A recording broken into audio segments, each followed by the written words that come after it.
The surf zone is chaos. Waves crash over her head, cold, relentless, suffocating. Her arms burn as she hauls the rubber boat through the water.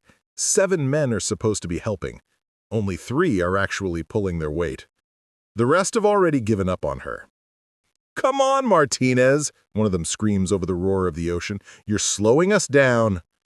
Her hands slip on the wet rope. She falls face first into the sand. Salt water floods her mouth. Her lungs scream for air. The boat crew chief, Instructor Dawson, stands on the beach with his arms crossed, stopwatch in hand. His face shows nothing but disappointment. "Last place again, Boat Crew 5, thanks to your weakest link." Someone behind her mutters just loud enough for her to hear, "She doesn't belong here." Brooklyn Martinez drags herself to her feet, soaking wet, shaking from exhaustion. And for a moment, just a brief, terrible moment, she wonders if they're right. If you want to see how she proves every single one of them wrong, hit that subscribe button and drop a comment telling us which country you're watching from. Her name is Brooklyn Martinez, 23 years old, 5'5", 130 pounds, soaking wet, which she is, constantly, because this is BUDS, Basic Underwater Demolition SEAL Training. She's the only woman in her class, and every single day she's reminded of it. Not by the instructors, they're brutal to everyone equally, but by them, the other trainees, the ones who see her as a diversity checkbox, a PR stunt, a guaranteed failure who's wasting everyone's time. Brooklyn didn't come from a military family. She grew up in a small town in New Mexico working at her family's auto shop. She was quiet, unassuming, the kind of person people overlooked. But she had something burning inside her that nobody could see, a need to prove she was more than what everyone assumed.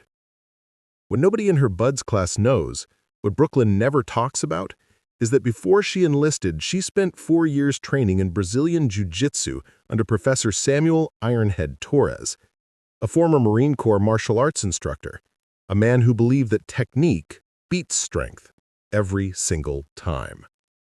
Brooklyn started training at 19 after getting harassed at a gas station. She walked into the first gym she found, expecting to learn self-defense. Instead, she found her calling.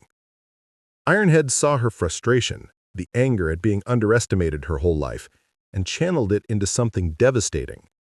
He taught her that size doesn't matter, strength doesn't matter, leverage matters, timing matters, control matters. By the time she enlisted at 21, Brooklyn was a brown belt. She could submit men twice her size without breaking a sweat. But she never told anyone.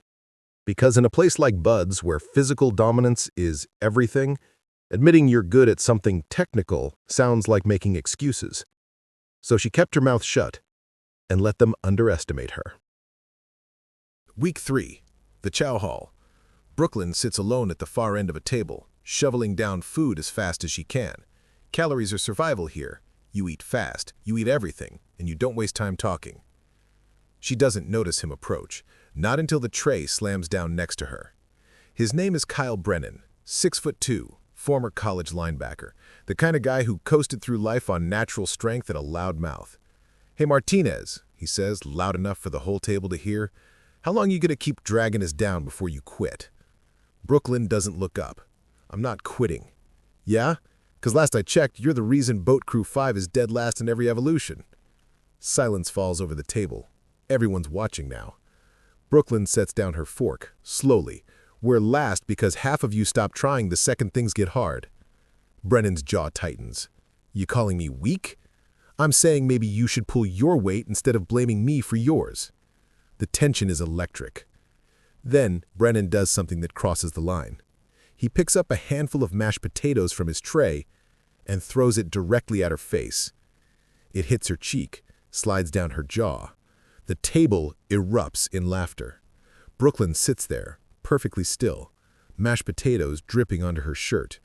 She doesn't wipe it off. She doesn't cry. She just looks Brennan dead in the eye and smiles.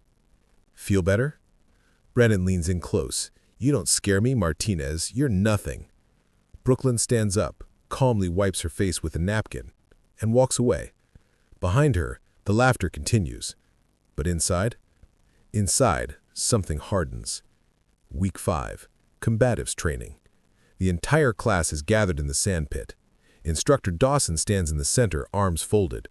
Today, we're doing live grappling. Full resistance. You get 30 seconds to submit your opponent or get them to tap. No striking. Pure ground fighting.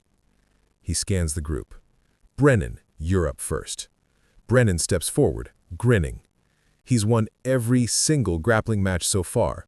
Brute strength, overwhelming pressure. Dawson's eyes land on Brooklyn. Martinez, you're in. The crowd goes silent. Someone whispers, "This is going to be ugly." Brooklyn steps into the pit. Her face is calm, unreadable. Brennan cracks his knuckles. "Try not to cry, Martinez." Dawson blows the whistle. Brennan charges. He's fast for a big guy, but Brooklyn is faster. She sidesteps, grabs his wrist, and uses his own momentum to pull him off balance. Before he can react, she's on his back, sinking in a rear-naked choke. Brennan thrashes, tries to muscle out of it, but Brooklyn's technique is flawless. Her hips are locked, her grip is ironclad. 5 seconds, 10 seconds, 15. Brennan's face turns red. His hand slaps the sand. Tap. The pit is silent. Brooklyn releases him and stands up. Doesn't gloat, doesn't celebrate. Just walks back to the line. Brennan staggers to his feet, gasping for air, humiliation burning across his face. Instructor Dawson raises an eyebrow. Not bad, Martinez. Not bad at all. From that moment on, everything changes. Week 12. Hell Week. The final test. 5.5 days of non-stop physical and mental torture. No sleep. Constant cold. Constant pain. This is where most people quit. Brooklyn's boat crew is barely holding on. Brennan, humbled after their match but still skeptical, is struggling. 2 others have already rung the bell. It's 3 a.m. They're waist-deep in the ocean, holding a log over their heads. The instructors are screaming. The cold is unbearable. Brooklyn's vision is blurring. Her body is shutting down. Brennan collapses. The log shifts. The whole crew stumbles. Instructor Dawson is in their faces. If one more person drops, the whole crew fails. Brooklyn looks at Brennan, shaking, defeated, ready to quit. She moves beside him, puts her shoulder under his side of the log. "Get up," she whispers. "I can't." "Yes, you can.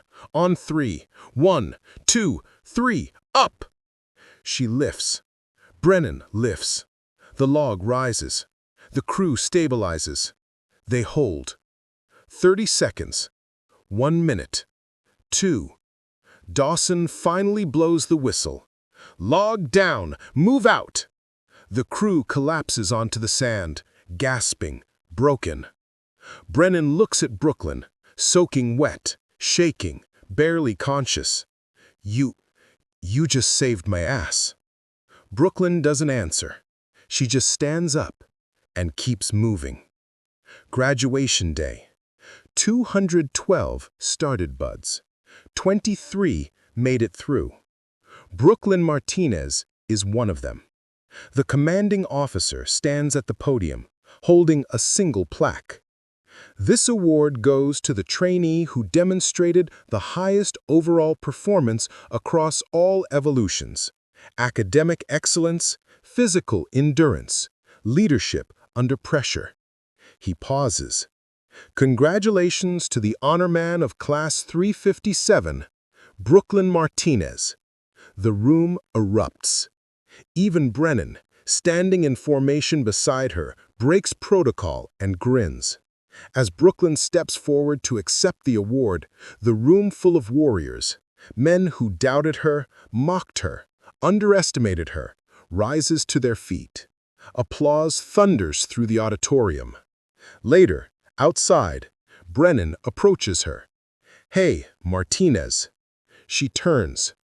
"I owe you an apology for the food, for the crap I said, for everything." Brooklyn looks at him for a long moment, then extends her hand. "We good, Brennan." He shakes it, firmly, with respect.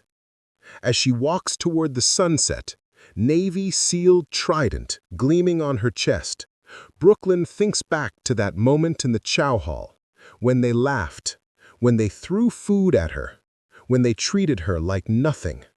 And she smiles, because she didn't just survive. She conquered. She rose, and she made damn sure no one would ever doubt her again. Before you go, tell us in the comments, which country are you watching this video from? And don't forget to subscribe to Her Force Tales for more incredible stories. And hit like, share, and comment to support the channel.